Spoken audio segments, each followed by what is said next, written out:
Това е исторически сериал, който представлява една семейна сага. Историята на семейството, всъщност историята на нас, българите.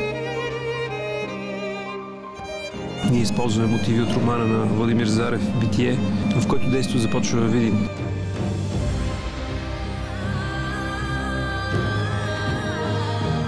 Предизвикателство е малко казано. Трябва да се пресъздаде епохата от 1908 година.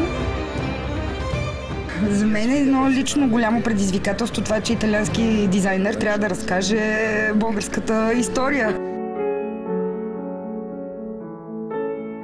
Декор е доста голям. Той е 2000 квадратни метра, от които 500 са къщата на семейство Вълчеви. Останалата част от декора е екстериорен и представлява възстановка на централна улица в Видин, заедно с Видинската капия, която до ден днешен съществува. Нещо типично за богатите български фамилии от това време. Те са взимали обзавеждането си главно от европейски страни, Австрия, Франция. В тези години много се е държало на външния вид. На мъжете, на жените.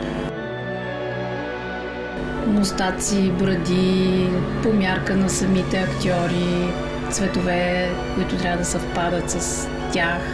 Всичко е ръчна изработка и изисква време. Грима трябва да е минималистичен, просто възможно най-естествен.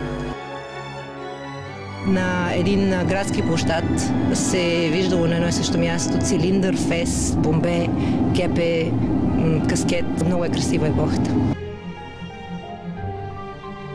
Актьорите са изключителна класа.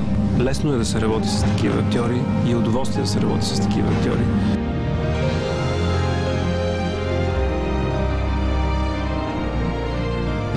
Винаги е добре да бъдеш първи в това, което правиш.